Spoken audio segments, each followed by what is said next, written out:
Hey, this is the first video in a series that's meant to cover and review a lot of the rhetorical devices that you might come across in, the passages and the essays and other material that you're going to read or speeches that you're going to listen to. Now, specifically, these are meant to help with the questions you might encounter on the AP Language multiple choice, because they do ask some specific questions about rhetorical devices.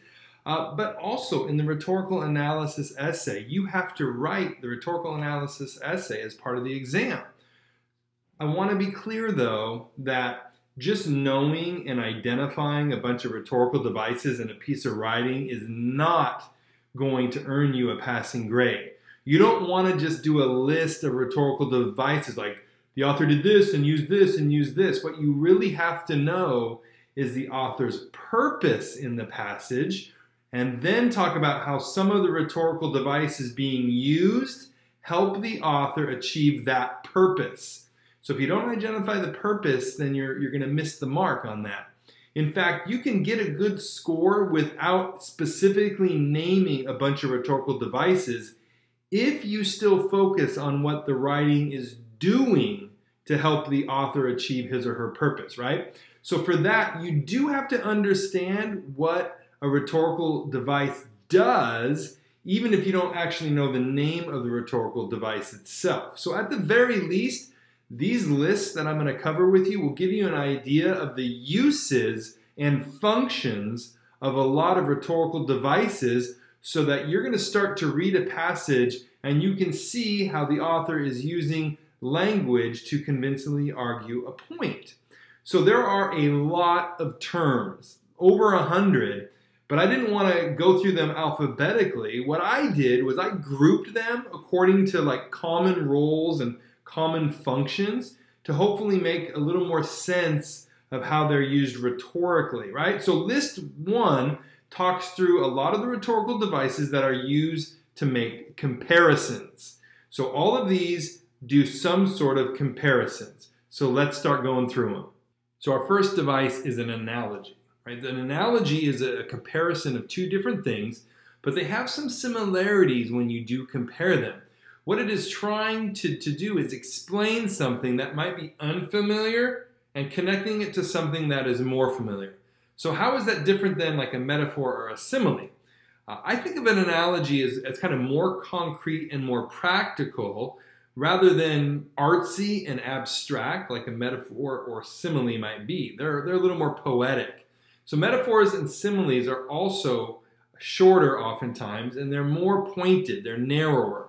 So if I'm teaching someone to drive a boat, let's say, I might use an analogy and compare it to driving a car in order to get someone more familiar with the process.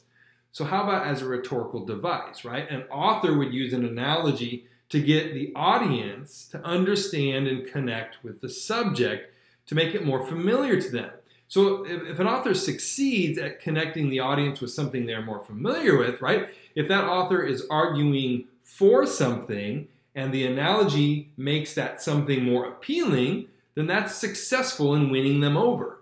But it could be used to have the opposite effect, because if the author uses the analogy to bring something distasteful to mind, then it could help, prejudice the audience against whatever the comparison is being made to.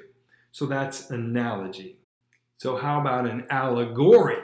An allegory is a symbolic story that means one thing on the surface, but in fact has a second meaning beneath the surface that the author's trying to get across. So you're reading it, and somewhere you realize, hey, this is really about something else. Take like a famous allegory with Animal Farm by George Orwell. The entire book, right, tells the story of animals taking over a farm and kicking out human overlords, but the book isn't about that at all, right? It's about communist Russia.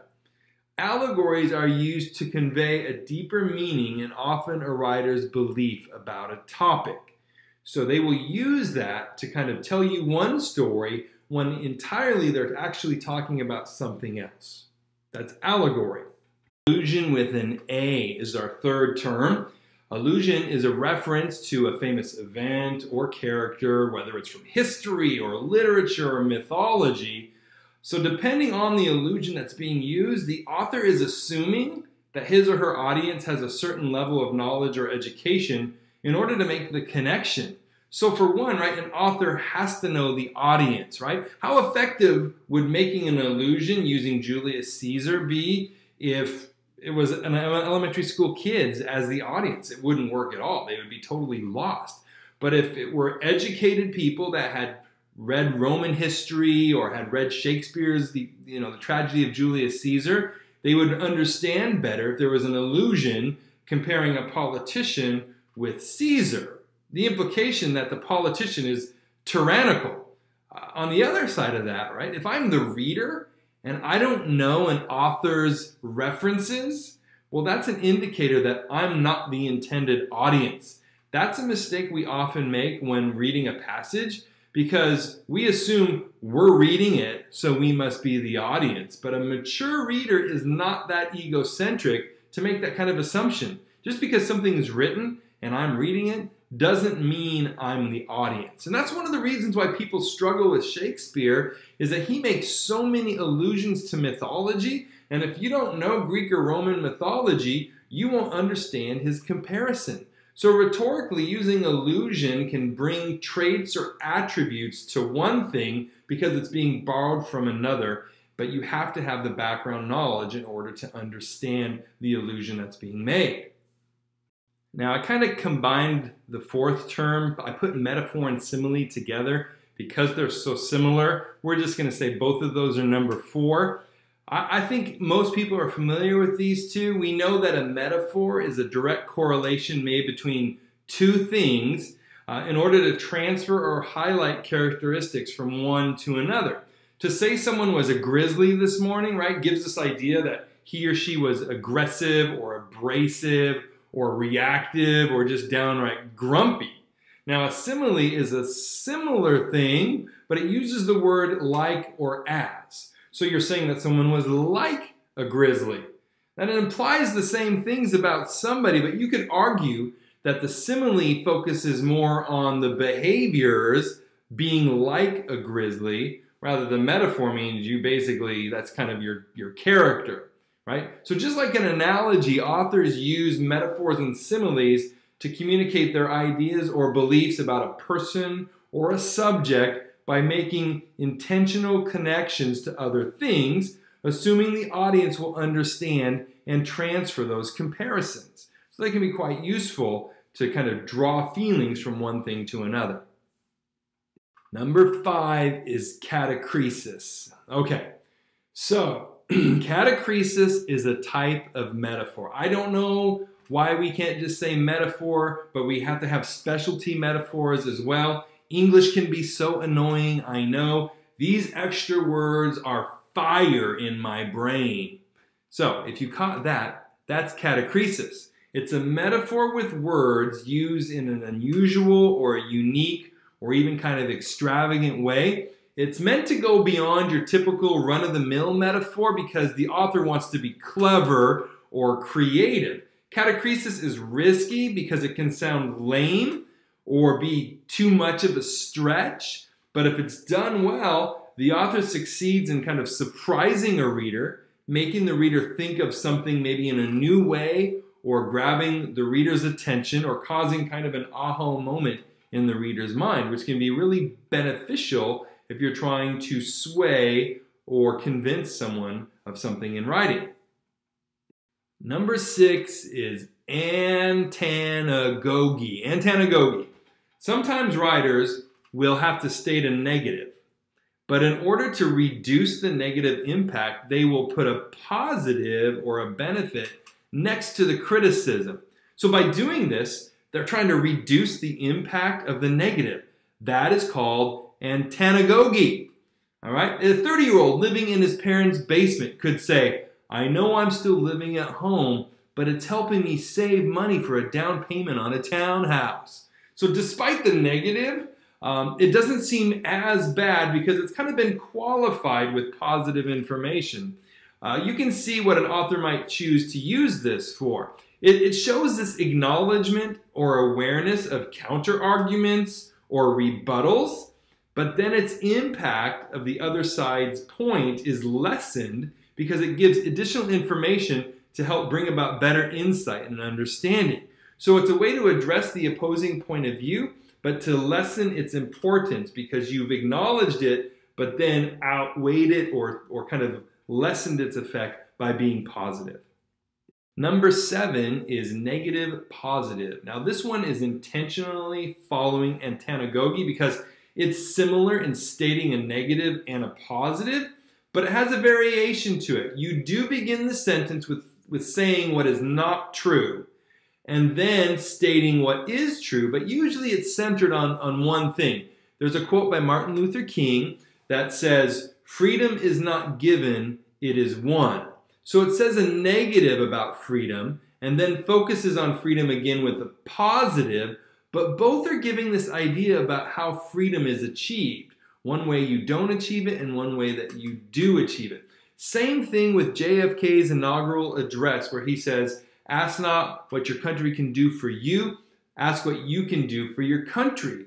So by talking about the same thing twice, an author can add emphasis to an idea, another layer of understanding, right? And often you're going to see something from two different angles that way. Often negative positives are put in what's called a parallel structure, known as parallelism, but I'm going to talk about parallelism as a rhetorical device in another list called language and syntax. So look for that there. Number 8 is juxtaposition. So juxtaposition is a technique of placing two things side by side because the comparison is going to highlight specific characteristics that an author wants to draw attention to. Now it makes sense. We can better understand hope if we understand despair.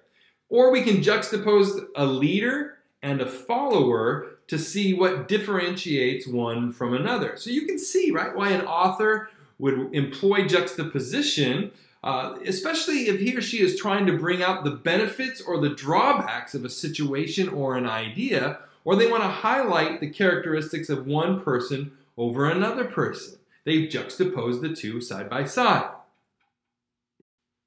Number 9 is antithesis. And I want to cover antithesis after juxtaposition because it is a type of juxtaposition where you give two or more contrasting ideas in parallel phrases, right? So Charles Dickens in A Tale of Two Cities, he starts by saying this: "It was the best of times. It was the worst of times. It was the age of wisdom. It was the age of foolishness." So he's using these parallel phrases with contrasting words to get us to think through what might be happening in the context of the novel.